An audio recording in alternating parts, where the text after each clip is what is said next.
दोस्तों बिजनेस हम चालू करते हैं तो अपने को एक तो बात लगती है कि आपकी उस बिजनेस में एक्सपर्टीज चाहिए, टेक्निकल एक्सपर्टीज तो चाहिए, राइट। बट इसके साथ साथ दो ऐसे बहुत इंपॉर्टेंट चीजें आपको मालूम होनी चाहिए, या आपके पास दो लोग चाहिए जो ये बिजनेस और आगे अच्छे से कर सकते हैं। एक तो है मार्केटिंग वाला, क्योंकि मैं प्रोडक्शन तो करके रखूंगा बट बेचना तो चाहिए उसको, राइट। एक तो मार्केटिंग वाला है, और दूसरा है आपका अकाउंटेंट। क्योंकि ये जो है ना, मार्केटिंग पे भी लोग अभी फोकस कर रहे हैं बट अकाउंटेंट पे ज्यादा इंपॉर्टेंस नहीं दे रहे हैं। तो इसी टॉपिक को हम थोड़ा समझेंगे आज कि अपने बिजनेस में इंपॉर्टेंस क्या है अकाउंटिंग का। और मैं कुछ बेसिक फाइनेंशियल स्टेटमेंट समझा के बताऊंगा कि उसमें क्या क्या रहता है। एक जनरल बिजनेसमैन को एटलीस्ट इतना तो मालूम होना चाहिए। और आपको एक छोटा सा ट्रिक भी दूंगा कि उस फाइनेंशियल स्टेटमेंट का आप यूज कैसे कर सकते हो। तो वीडियो का अंत तक देखते रहिएगा, क्योंकि ये यूज आपके बिजनेस के लिए बहुत क्रिटिकल है, बहुत इंपॉर्टेंट है।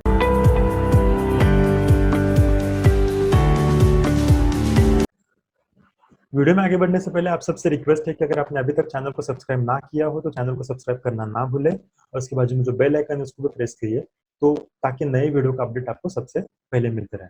तो चलो वीडियो की शुरुआत करते हैं।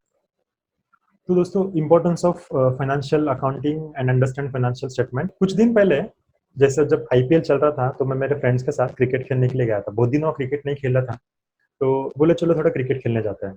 तो हम तो क्रिकेट खेल रहे थे, कोई बैटिंग कर रहा है, कोई बॉलिंग कर रहा है, कोई फील्डिंग कर रहा है, कुछ कर रहा है, कुछ कर रहा है। और अंत में मैच खत्म हुआ। बट मैच खत्म हुआ तब थोड़ा सा फाइटिंग हुआ। फाइटिंग क्यों हुआ? क्योंकि किसी ने भी क्रिकेट मैच का स्कोर कार्ड ही नहीं रखा था, किसने कितना स्कोर किया, किसने कितना स्कोर किया। तो मैं तो जोश में था, मैंने बोला अरे मैंने 100 किया और मैंने 4 विकेट लिए। तो दूसरा बंदा बोला अरे यार तूने तो 100 नहीं, 20-30 रन बनाए तूने, विकेट भी तूने एक दो ही ले लिए, उसमें 50 नो बॉल थे। तो फाइट चालू हुआ, और फाइट कुछ पहले ऐसे स्टार्ट हुआ। उसके बाद मैं ऐसे बैट लेके गया और चल गया। तो दोस्तों यही हालत अपने बिजनेस के साथ हो रही है। हम बिजनेस तो कर रहे हैं बट बिजनेस का लाइव रिकॉर्डिंग नहीं रख रहे हैं। अगर लाइव स्कोर कार्ड नहीं रखते हैं तो आपको आपके वो मैच का रिजल्ट जैसे नहीं मिलता और अंत आपका झगड़े में होता है इस प्रकार के, उसी प्रकार आपके बिजनेस का भी अंत झगड़े के साथ ही हो जाएगा। तो बात को समझो, इस एग्जाम्पल को एक मोरली समझ के देखो। और अगर आपको ये नहीं है तो बहुत मुश्किल होगी। सोचो अगर आपके बिजनेस में अकाउंटिंग आपने प्रॉपरली नहीं रखा है तो आपका बिजनेस की हालत एक मेस बनती है। और आपको पता है मेस की हालत कैसे रहती है? जो हम खाने के लिए जाते हैं ना मेस, उसकी हालत कैसे रहती है? ऐसा पूरा बिखरा पड़ा होता है, वो होता है। और हम सब लोग तो एक्सपेक्ट करते हैं कि अपना घर का, अपना बिजनेस शुड लुक लाइक ताज का किचन, जो ऐसे दिखता है। एक्सपेक्ट तो ये करता है बट दिख तो ये रहा है, और हम कंफ्यूजन में पड़े हैं क्योंकि अपने बिजनेस के साथ ये सब हो रहा है। तो अगर आपको ये नहीं चाहिए तो इसके लिए क्या करना पड़ेगा? तो इसके लिए आपको दो चीजें करनी पड़ेगी कि आपको लाइव स्कोर रिकॉर्ड रखना पड़ेगा। दैट इज व्हाट, आपको अकाउंटिंग लाइव लाना पड़ेगा। भले वीक में एक बार, बट आपको अकाउंटिंग करना पड़ेगा। और दूसरा, एक को आपको स्कोर काउंटिंग पर्सन रखना है, मतलब आपको एक अकाउंटेंट रखना पड़ेगा। सोचो ना, क्रिकेट में अगर सचिन तेंदुलकर बोलता है नहीं नहीं नहीं, स्कोर काउंटर की मुझे जरूरत नहीं, विराट कोहली बोलता है जरूरत नहीं है, मैं बैटिंग करूंगा, मैं काउंटिंग करूंगा, तो फोकस कर पाएगा अपने बैटिंग पे। क्योंकि उसको याद आएगा लास्ट 4 मारने के बाद मेरा स्कोर होगा था 26, और अभी 2 निकला, 26 था या 25 था या 27 था लास्ट स्कोर, शायद चलो जरा बढ़ा के देखते हैं। तो ये कंफ्यूजन में उसका बैटिंग पे फोकस नहीं रहेगा। और अगर आपको आपके बैटिंग पे फोकस रखना है तो आपको स्कोर काउंटिंग का बंदा, दैट इज आपको अकाउंटेंट लेना पड़ेगा। और मार्केट में आजकल अकाउंटेंट महंगे नहीं मिल रहे। आप उसको इन हाउस ले सकते हो, या बहुत सारे सीए फर्म्स ऐसे हैं जो आपको अकाउंटेंट आपके ऑफिस पे भेज के अकाउंटिंग करा के देंगे। वो हफ्ते में एक बार आएगा, हफ्ते में 2 बार आएगा, आपकी रिक्वायरमेंट के हिसाब से और काम करके जाएगा, और उसके हिसाब से पैसा लेगा। इमेजिन अगर एक अकाउंट आपको 8 से 10 हजार में मिलता है, तो वीकली वाला बंदा आपको 5-6 हजार में काम कर जाएगा, तो आपको 2-4 हजार का वैसे भी सेविंग हो सकता है। तो आप सोचो, ये आपको करना पड़ेगा। तो जैसे क्रिकेट मैच में 11 प्लेयर है ना, वैसा अपने फाइनेंशियल स्टेटमेंट में भी 11 प्लेयर है। आप इन 11 प्लेयर को समझो, और एक बार इन 11 प्लेयर को समझोगे आप, तो आपकी गाड़ी चल पड़ेगी। इनको थोड़ा सा समझो। ये कौन कौन से प्लेयर है? एक तो होता है स्टॉक, सबसे इंपॉर्टेंट है। स्टॉक नहीं तो माल बिजनेस नहीं कर सकते। सेल्स होता है, सेल्स भी चाहिए। परचेसेस है, आपके खर्चे है। कैपिटल है, आपका भांडवल है। लोन है, अगर आपने लोन वगैरह लिया होगा कहीं से। पेबल है आपका, मतलब मुझे पैसा देना है किसी और को बिजनेस के लिए। फिक्स्ड एसेट है, मतलब मेरे बिजनेस में जो मैंने इन्वेस्टमेंट किया वो सब आता है। इन्वेस्टमेंट्स आता है, अपार्ट फ्रॉम दैट अगर मैंने कुछ किया होगा तो। रिसीवेबल्स है, मतलब मुझे बाहर से पैसा आना है, मेरे कस्टमर से पैसा आना है। और सबसे इंपॉर्टेंट, जैसे क्रिकेट मैच में विकेट कीपर इंपॉर्टेंट है, अगर विकेट कीपर नहीं है तो हर मिस किया हुआ बॉल बाउंड्री जाएगा। और बैट्समैन अगर मेरे जैसा होगा तो मैं हर बॉल मिस करूंगा क्योंकि हर बॉल को बाउंड्री मिलेगा, राइट। तो सबसे इंपॉर्टेंट महेंद्र सिंह धोनी जैसी जरूरत थी क्रिकेट में, वैसे अपने को ये Mahendra Singh Dhoni that is cash and bank balance की जरूरत होती है। तो ये 11 प्लेयर अपने हैं, इन 11 प्लेयर को आपको फोकस करना है। तो अगर इसको फोकस करेंगे तो आपको फाइनल रिजल्ट क्या मिलेगा, आपको एक प्रॉफिट क्या है आपका पता चलेगा, और दूसरी बात आपको आपकी फाइनेंशियल पोजीशन क्या है बिजनेस की वो पता चलेगी। और उसके पहले एक जस्ट मुझे सवाल पूछना है आपको कि what is your main business, आपका मेन बिजनेस क्या है। तो कोई बताएगा मेरा बिजनेस कंसल्टेंसी है, कोई बताएगा मेरा बिजनेस ट्रेनिंग है, कोई बताएगा ट्रेडिंग है, कोई बताएगा मैन्युफैक्चरिंग है। नो बॉस, आपने जब बिजनेस चालू किया था तो आपका एक ही इंटरेस्ट था कि मुझे पैसा कमाना है। तो your main business is earning profit. आप सोचो इस बात को, अगर आपके बिजनेस से आपको प्रॉफिट नहीं आ रहा है इसका मतलब आप गलत बिजनेस में हो। और प्रॉफिट कैसे असर्टेन करोगे, जब तक आप लाइव स्कोर कार्ड नहीं रखोगे। और लाइव स्कोर कार्ड अगर प्रॉपर नहीं आ रहा है तो आपका प्रॉफिट भी प्रॉपर नहीं आएगा। मतलब महीने में पैसा आ रहा है जा रहा है, आ रहा है जा रहा है, बट हाथ में कुछ बच रहा है नहीं बच रहा है। थोड़ा बच्चा, वाइफ बोली चलो शॉपिंग करके आते, शॉपिंग करके आते, पैसा खत्म। फिर से पैसा आ रहा है जा रहा है। यही होता रहेगा दोस्तों, आपको पता नहीं चलेगा प्रॉफिट कमा रहे हो या नहीं कमा रहे हो। तो आपका मेन बिजनेस है अर्निंग प्रॉफिट, इसको आपको फोकस करना पड़ेगा। तो इसको कैसे समझेंगे, तो इसको फाइनेंशियल स्टेटमेंट से ही समझना पड़ेगा। तो फाइनेंशियल स्टेटमेंट में कैसे समझेंगे, थोड़ा सा आगे जाके देखते हैं। फाइनेंशियल स्टेटमेंट में जाने से पहले, उसमें क्या होता है कैसे होता है उसमें जाने से पहले मैं आपको कुछ अकाउंटिंग के बेसिक्स चीजें बताता हूँ। जब आप अकाउंटिंग बेसिक सीखोगे तो उसमें 17-18 टाइप सिखाएंगे, मैं उसमें के 2-3 ही पॉइंट आपसे डिस्कस करूंगा जो आपके हिसाब से इंपॉर्टेंट है, एक बिजनेसमैन के हिसाब से इंपॉर्टेंट है। तो बेसिक कंसेप्ट है, कहता है मैचिंग कंसेप्ट, जो अकाउंटिंग में हम फॉलो करते हैं अकाउंटिंग करते वक्त। मैचिंग कंसेप्ट क्या बोलता है कि बिजनेस ए और बिजनेस ए का एक्सपेंसेस ही मैच करो। फॉर एग्जाम्पल आपको एग्जाम्पल देके बताता हूँ। मेरे 2 बिजनेसेस हैं, मेरी एक सीए प्रैक्टिस है, एग्जांपल मेरी एक सीए प्रैक्टिस है और मेरा ट्रेनिंग का बिजनेस है। ओके, और मेरा तीसरा बिजनेस है यहाँ पे से फॉर एग्जांपल एक मेरा होटल भी है। ओके, तो अब क्या हो रहा था, ट्रेनिंग के लिए मुझे कंप्यूटर की जरूरत थी, तो मैंने ऑफिस से कंप्यूटर उठाया ट्रेनिंग में लगा दिया। ट्रेनिंग से मुझे 1 लाख रुपए मिला और मैं प्रॉफिट दिखा ना 1 लाख रुपए हुआ नहीं। पर मैंने जो बिजनेस सीए प्रैक्टिस में से जो कंप्यूटर लिया था उसका रेंट मुझे ट्रेनिंग बिजनेस से इसको देना पड़ेगा, क्योंकि वहां पे मैंने इनकम दिखाया ट्रेनिंग में बट मैंने एक्सपेंसेस नहीं दिखाया। अगेन मेरा इसका सीए ऑफिस में का स्टाफ था और होटल में मुझे मैनेजर की जरूरत थी, तो मैंने ये बंदे को बोला जा तू एक 8 दिन तक वहां पे खड़े रहे, काउंटर पे खड़े रहे। तो जब मैं इंटरनल रिसोर्सेस एडजस्ट कर रहा हूँ तो उसके हिसाब से मुझे खर्चे भी एडजस्ट करने पड़ेंगे। इसलिए बिजनेस ए अगर मेरा है तो बिजनेस ए का इनकम बिजनेस ए के एक्सपेंसेस के साथ ही मैच करना है। बिजनेस बी का एक्सपेंसेस बिजनेस ए में नहीं डाल सकते। अगर ये करेंगे तो क्या होगा, आपका बिजनेस ए का प्रॉफिट सही से नहीं दिखेगा, राइट। दूसरा, अगर ए पीरियड का इनकम है, जैसा 18-19 है, 19-20 है, 2 साल है। ओके, 19-20 का कुछ खर्चा, सॉरी 18-19 का कुछ खर्चा रिकॉर्ड करना भूल गया था मैं। हमको आदत रहती है ना, ड्रॉवर में कागज गिरा था, 1 साल बाद मुझे मिला, ड्रॉवर साफ करते वक्त अरे यार ये तो खर्चा डालना ही भूल गया मैं, चलो इस साल में डालते, गलत। ये करोगे तो क्या होगा, उस साल में अपोज आपने सपोज 10 लाख रुपए का गुड्स बेचा था, उस साल में आपने सपोज 5 लाख का गुड्स परचेस किया था और 2 लाख का खर्चा किया था। तो आपका 7 लाख का खर्चा हुआ, 10 लाख का मेरा इनकम हुआ, तो 3 लाख रुपए का मेरा प्रॉफिट था उस साल का, राइट। तो मैंने पिछले साल का 1 लाख रुपए खर्चा अगर यहाँ पे बुक करता हूँ तो मेरा इस साल का प्रॉफिट 2 लाख ही दिखेगा, मतलब मेरा प्रॉफिट गलत दिख रहा है। तो इसलिए मैचिंग कंसेप्ट आपको मैच करना है, ए पीरियड का खर्चा ए पीरियड के एक्सपेंसेस के साथ में, इनकम के साथ में, राइट। नेक्स्ट कंसेप्ट है बिजनेस एंटिटी कंसेप्ट। बहुत सारी बार आपने अगर बैलेंस शीट देखा होगा तो उसके लाइबिलिटी साइड में देखो, एसेट और लाइबिलिटी 2 साइड रहता है। एसेट मतलब मेरे प्रॉपर्टीज, लाइबिलिटीज मतलब मेरे जो देना है मुझे किस लोगों को वो। तो उसमें अगर आपने देखा होगा लाइबिलिटी साइड में कैपिटल लिखा होता है, तो अक्सर बहुत सारे लोगों को ये कंफ्यूजन होगा, यार मेरा बिजनेस है, मैंने पैसा लगाया और कैपिटल क्यों दिख रहा है, वो तो एसेट में होना चाहिए, मेरा पैसा है ना, राइट। बहुत सारे लोगों का डाउट हो सकता है, राइट। तो समझो यहाँ पे अकाउंटिंग में हम क्या फॉलो करते हैं कि बिजनेस एंटिटी कंसेप्ट मतलब आपका बिजनेस और आप दोनों अलग हो, दोनों एक नहीं है। जैसे मेरे केस में अगेन मेरी सीए प्रैक्टिस और इब्राहिम शेख ये दोनों अलग अलग हैं। तो जब मैंने मेरे बिजनेस में 1 लाख रुपए इन्वेस्ट किया तो मैंने बिजनेस को इन शॉर्ट लोन दिया और बिजनेस ने मुझे पैसा वापस करना है, तो बिजनेस के लिए वो लाइबिलिटी है, इसलिए बैलेंस शीट के लाइबिलिटी साइड में दिखता है बिजनेस के। और मेरी पर्सनल बैलेंस शीट जब बनाऊंगा तो मेरे एसेट में दिखेगा इन्वेस्टमेंट इन प्रैक्टिस। समझ में आ रही बात, तो this is business entity concept. तो यहाँ पे क्या, owner and business both are distinct person, अलग अलग, दे आर नॉट वन, वो एक नहीं है, ये है। तो बस 2 चीजें मुझे यहाँ पे डिस्कस करना था। अब बहुत सारी बार ये जो वर्ड्स है डेबिट एंड क्रेडिट सुन के बहुत सारे लोगों को थोड़ा सा चक्कर आ जाता है कि यार डेबिट क्रेडिट सुनेंगे ना तो मुझे पूरा अकाउंटिंग आ जाता है तो समझ में नहीं आता है ये चक्कर क्या है। चक्कर यही है अकाउंट की दो बाजू है, जैसे हर एक कॉइन के दो साइड रहते हैं, राइट। आप उसको हेड एंड टेल बोल सकते हो, राइट। आप उसको राइट एंड लेफ्ट भी बोल सकते हो। अगर आप फाइनेंशियल स्टेटमेंट देख रहे हो तो यहाँ पे उन्होंने डेबिट एंड क्रेडिट मत बोला। अब आप पूछोगे डेबिट एंड क्रेडिट क्यों बोलता, ऐसे कोई सवाल नहीं पूछे जाते हैं। तेरा नाम यही क्यों है, नहीं, माँ बाप को अच्छा लगा उन नाम रखा है, लाइक जिसने अकाउंटिंग का स्टार्ट किया उसको अच्छा लगा डेबिट एंड क्रेडिट उसने रख दिया। तो समझो जस्ट डेबिट एक साइड है और क्रेडिट एक साइड होती है। ओके। फाइनेंशियल स्टेटमेंट में क्या क्या आता है, फाइनेंशियल स्टेटमेंट में आता है बैलेंस शीट, फाइनेंशियल स्टेटमेंट में आता है प्रॉफिट एंड लॉस अकाउंट, और कुछ कुछ केसेस में कैश फ्लो स्टेटमेंट आता है। Most of the listed companies को ये देना होता है कंपलसरी कैश फ्लो स्टेटमेंट, मतलब कितना कैश आया, कितना कैश गया, कितना कैश बचा। ओपनिंग इतना कैश था, साल भर में इतना कैश आया, साल भर में इतना गया, क्लोजिंग इतना कैश बचा, तो ये उनको देना होता है। तो मोस्टली अभी हम फोकस करेंगे हम बैलेंस शीट और प्रॉफिट एंड लॉस अकाउंट पे।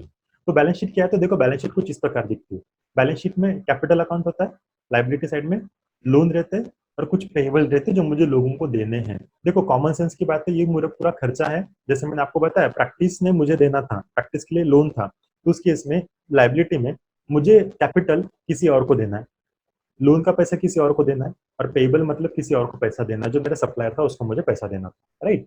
तो इसी तरह एसेट साइड में फिक्स्ड एसेट है जो मैंने बिजनेस में इन्वेस्ट किया, मेरी एसेट है, मतलब बिजनेस की एसेट है, मैं बिजनेस हूँ फिलहाल जब मैं बात कर रहा हूँ। तो स्टॉक है तो मेरा स्टॉक है, मैं बेच के पैसे कमा सकता हूँ। रिसीवेबल मतलब मुझे कोई लोगों से पैसा नहीं, मैं जाके पैसा लेके आ सकता हूँ। कैश एंड बैंक बैलेंस जो मेरा है। तो एसेट साइड में एसेट आएंगे, लाइबिलिटी साइड में लाइबिलिटीज आएंगे। ओके।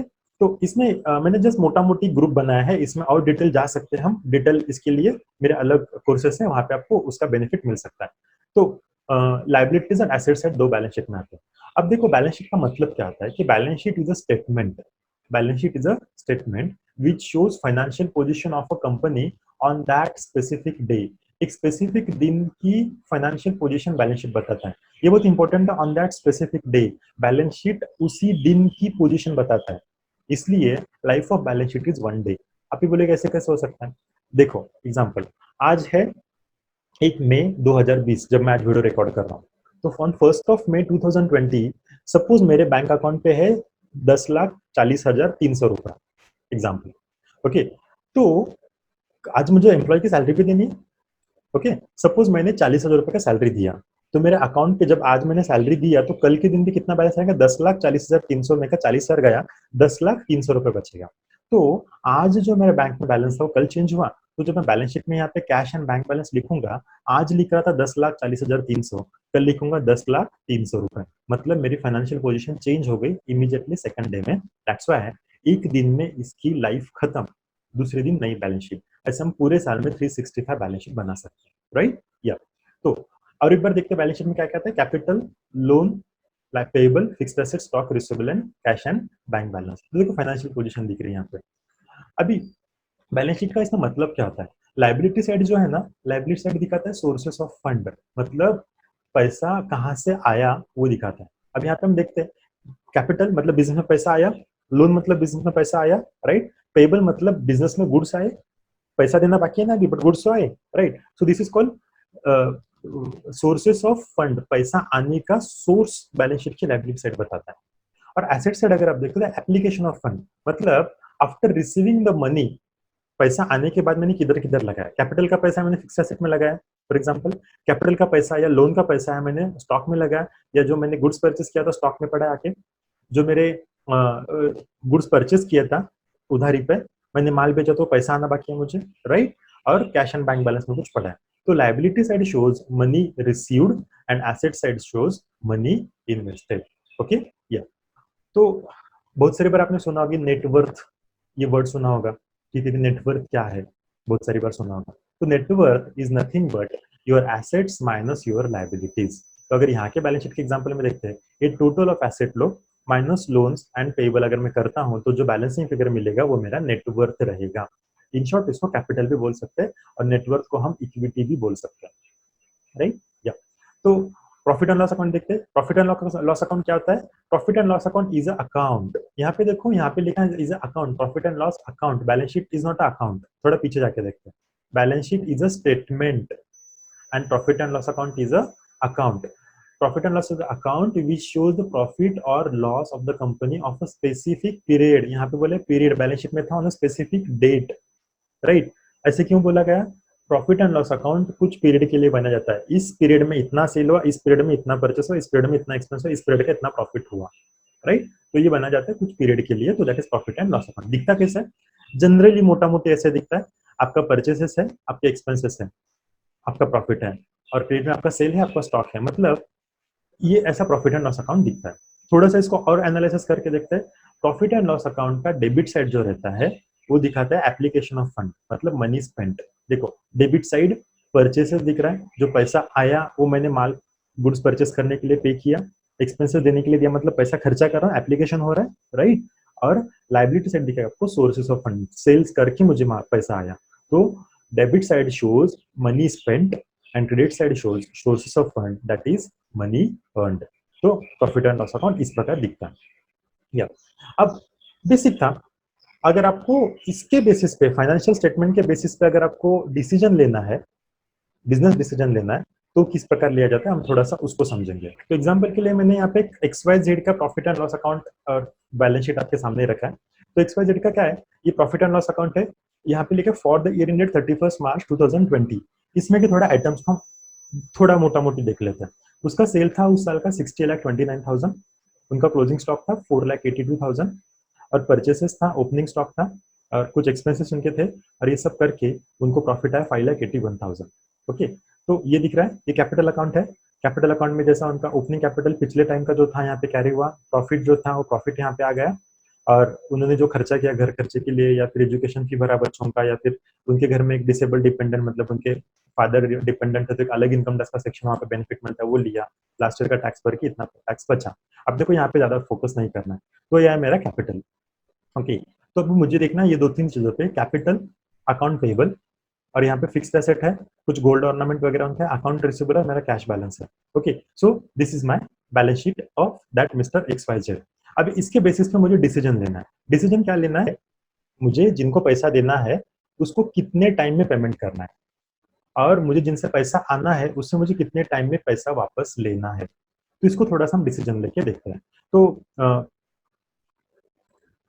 इस डिसीजन को जंप करने से पहले कुछ फाइनेंशियल रेशियोज, दो तीन फाइनेंशियल रेशियोज को हम डिस्कस करेंगे और फिर आगे जाएंगे।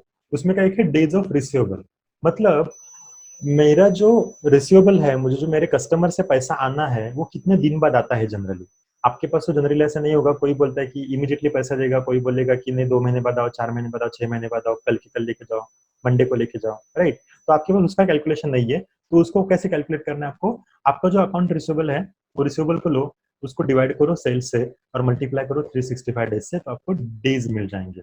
ओके, और नेक्स्ट है डेज ऑफ इन्वेंट्री। आपके आपका इन्वेंट्री आपके पास कितने दिन पड़ा रहता है, तो उसके लिए inventory upon cost of good sold. Cost of good sold क्या होता है, कॉस्ट ऑफ गुड सोल्ड मतलब आपका opening stock plus purchases minus closing stock.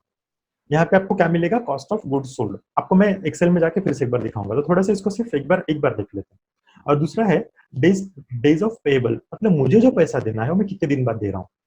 जैसे अकाउंट पेबल है, ये account payable upon sales into 365, तो ये होता है डेज ऑफ पेबल। तो हम थोड़ा एक्सेल में जाके देखते हैं कि अभी एक्सेल में कैसा दिखेगा। चलो, तो हम एक्सेल में आ चुके हैं। अब यहाँ पे देखते हैं, मैंने डेज ऑफ रिसीवेबल लिया था। डेज ऑफ रिसीवेबल का फॉर्मूला क्या दिखा था हमने, account receivable upon sales into 365 days. तो थोड़ा सा देखते हैं डेज ऑफ सेल्स कैसा आएगा यहाँ पे। तो यहाँ पे मेरे है account receivable, that is 18,525 upon sales, sales ऊपर है, ये मैंने सेल्स लिया, राइट, इनटू 365। तो ये मैं जब करता हूँ तो मुझे पता चलता है कि मुझे पैसा एक दिन में मिलता है, मतलब बिजनेस बहुत अच्छा है। कैसे अच्छा है, जितने जल्दी बिजनेस में पैसा आए उतना अच्छा है। Money is a blood for business, और जितना बॉडी में खून ज्यादा उतना बॉडी ज्यादा एनर्जेटिक रहती है, तो जितना खून कम उतना प्रॉब्लम चालू होता है। तो यहाँ पे पैसा ज्यादा आ रहा है। अभी 1.12 पैसा आपको बताता हूँ। ये जो क्लाइंट है जिसका मैंने लिया, मेरा रियल क्लाइंट है, इनका बेकरी का बिजनेस है। अगर आप बेकरी में देखते हो तो इमीडिएटली आप जाते हो, कैश देते हो, पैसा लेते हो, कैश देते हो, गुड्स लेते हो, कैश देते हो, गुड्स लेते हो, राइट। तो यहाँ पे उधारी का बहुत सारी बात नहीं रहती, बहुत rare of the rare customer रहते जिनको हम उधारी देते हैं। तो इनका आया days of receivable 1.12 days.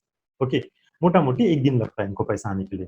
Days of inventory अगर हम देखते हैं तो stock upon cost of good sold into 365 days. अब पहले देखते हैं कॉस्ट ऑफ गुड सोल्ड मतलब क्या बताया मैंने आपको, opening stock plus purchases minus closing stock. थोड़ा ये वर्किंग करके देखते हैं पहले, is equal to opening stock मेरे प्रॉफिट लॉस अकाउंट में है, opening stock plus purchases minus closing stock, तो ये आ गया मेरा कॉस्ट ऑफ गुड सोल्ड। कितना है cost of good sold? 45,25,000। Okay, मतलब क्या? मतलब अब मैं आपको समझाता हूँ। ये आया 45,25,000। मैं थोड़ा सा इसको यहाँ पे लिख के लेता हूँ, 45,25,000। ओके, ऊपर के डेसिमल थोड़ा छोड़ देंगे। इसका मतलब ये दिख रहा है कि मैंने 45,25,000 का गुड्स 60 लाख रुपए में बेचा। मतलब उसका मार्जिन यहाँ पे दिखता है कि कॉस्ट ऑफ गुड्स सोल्ड, जब मैंने गुड्स बेचा उसकी कॉस्ट इतनी आई, तो मेरा प्रॉफिट आया 15 लाख रुपए का, क्योंकि मैन्युफैक्चरर है, हो सकता है प्रॉफिट मार्जिन।